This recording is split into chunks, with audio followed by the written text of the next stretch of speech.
있습니다.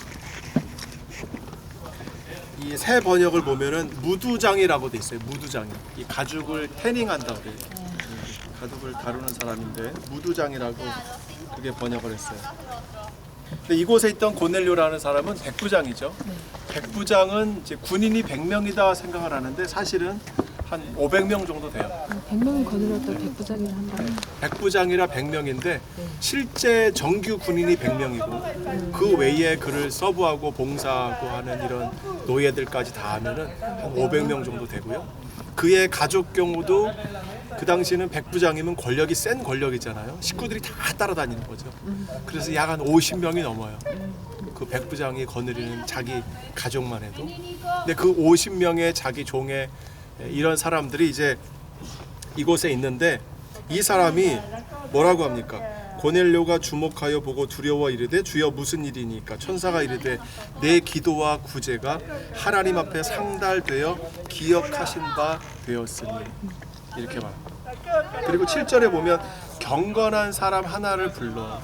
이 경건한 사람, 이 하나님을 두려워하는 사람, God fearing people이 등장을 해요.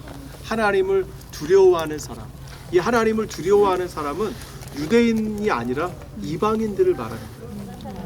그 당시에는 유대인들이 여러분 로마인들을 삶을 생각해 보세요. 신들이 수없이 많아요.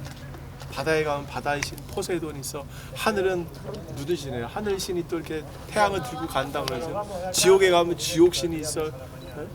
번개 내린 번개 신이 있고 그 부인 변덕스러운 부인이 또 있어요. 수없이 많은 그런 신들이 있잖아요. 그런 신들이 있는데 여기 유대인들을 보니까 유대인들은 신이 딱 하나. 그리고 삶이 고상해. 그죠? 고상하죠? 그렇잖아요. 추잡스러운 일 안 하고 음식도 부정한 음식 안 먹고 거기다가 고기도 돼지고기도 안 먹고 거기다가 자기들이 딱 한 이것만 먹는 거란 말이야. 그래서 유대인 이 로마 사람들이 유대인들을 존경하는 마음을 갖습니다. 유대인들을 존경하는 마음을 갖습니다. 그런 사람 중에 한 사람이 고넬료였다. 거기다 이 사람은 다른 로마인들과 달리 아주 고상하고 구제를 하고 기도도 유대인들처럼 했다는 거죠. 그리고는 그가 하나님이 보여주신 대로 저 요빠에 보내서 베드로를 모시고 오는 거죠. 베드로가 들어올 때 고넬료가 맞아 발 앞에 엎드려 절하니 25절 10장 25절 베드로가 일으켜 이르되 일어서라 나도 사람이라. 무슨 말이야? 왜 베드로가 나도 사람이야 나한테 절하지 마 왜 그랬을까요?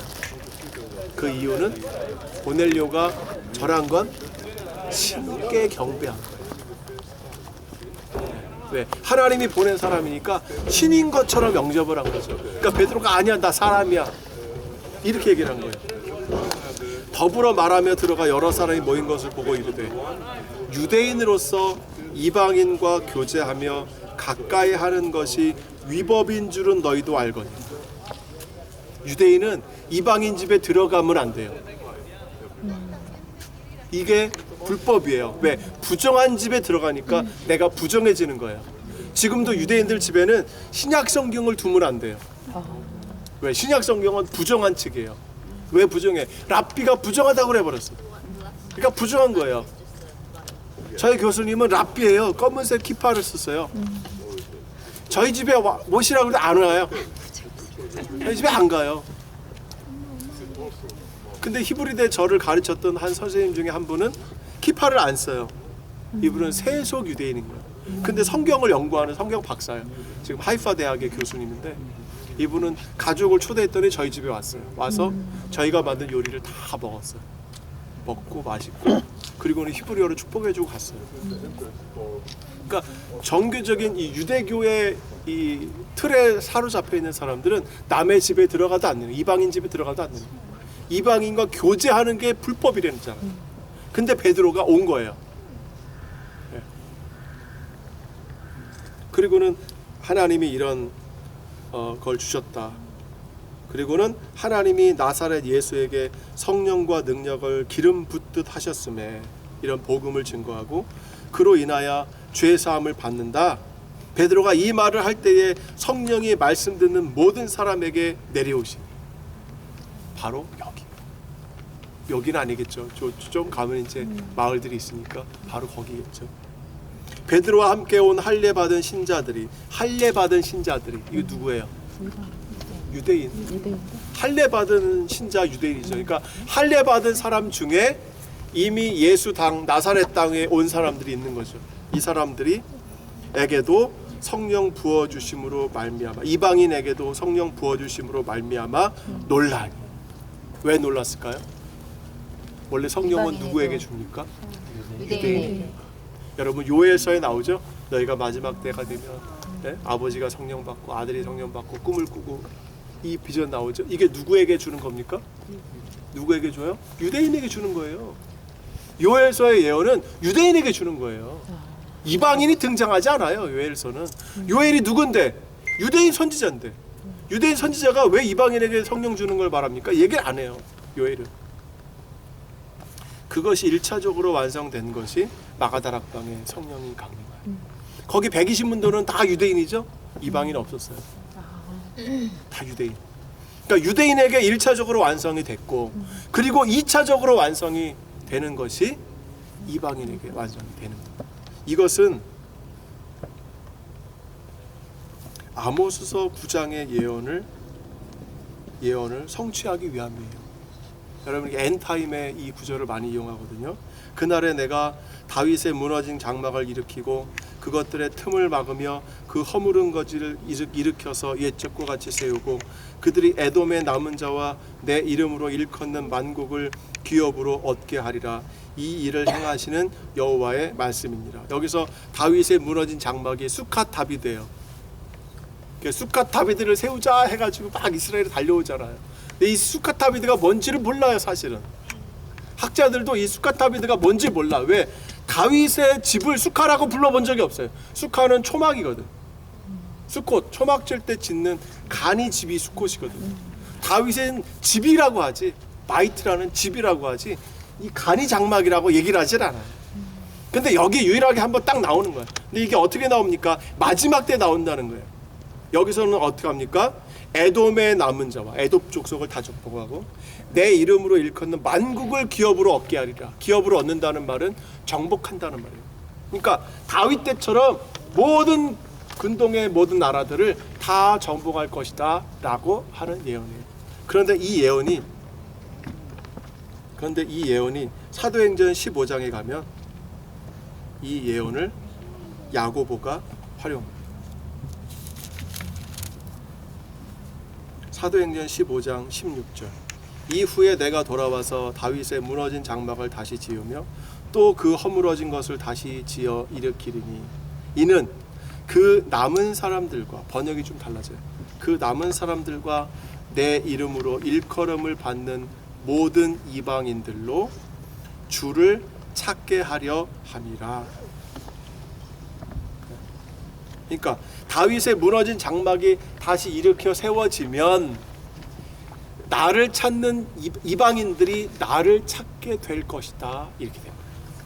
그럼 다윗의 장막은 완성이 지어졌습니까? 안 지어졌습니까?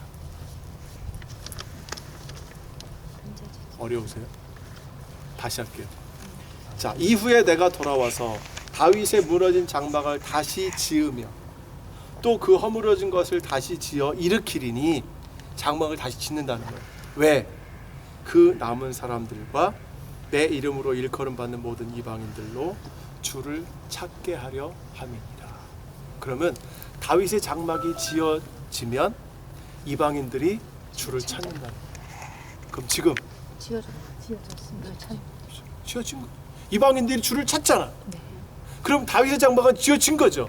왜 다윗의 장막을 짓는다고 여기로 오냐고. 다윗의 장막이 지어졌다는 거예요. 이것을 누가 얘기합니까? 야고보가 얘기합니다. 언제? 예루살렘 공의회 때, 예루살렘 사도회의 때 15장에서. 그리고는 이방인들에게는 율법을 다 요구하지 말고 우상의 제물과 피와 목매어 죽인 것과 음행을 이것만 멀리하게 하자, 이렇게 선포를 하게 됩니다. 그러니까 여기가 왜 그렇게 중요하냐?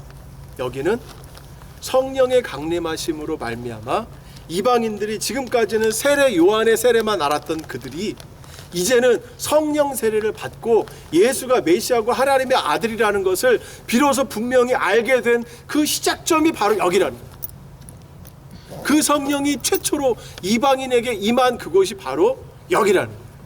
그래서 여기가 선교의 출발점이 되는 거예요. 사실 사도 바울은 1차 선교를 여기서 가지 않죠. 안디옥에서 가죠. 2차 선교도 안디옥에서 가요. 2차 선교 끝나고 돌아올 때 가이사랴로 들어옵니다. 그리고는 안디옥으로 가요. 3차 선교 갈 때 예루살렘에서 여기 가이사랴에 출발하죠. 출발했다가 다시 돌아올 때 그가 마지막에 가이사랴에 있는 빌립의 집에 들어가게 됩니다. 가이사랴 전도자 빌립.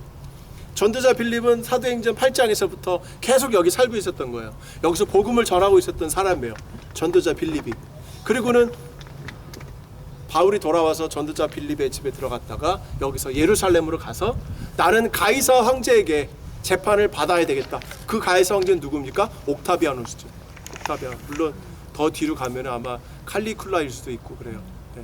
근데 황제에게 재판을 받아야 되겠다라고 하고는 여기에 잡혀와서 금식하고 먹지도 않고 마시지도 않고 바울을 죽이겠다고 한 사람이 예루살렘에 가서 바울을 죽이려고 하자 밤에 몰래 그를 데리고 와서 여기에 가두게 되죠. 그래서 여기에서 약 2년간을 여기에 갇혀 있게 됩니다. 그리고 여기에 있으면서 그 당시에 여기로 파송되었던 그 백부장들, 그죠? 백부장들이 지나서 천부장도 와 있고 하는 그 사람들 앞에 그가 서게 되는 거예요. 그래서 벨릭스 카카, 베스토 카카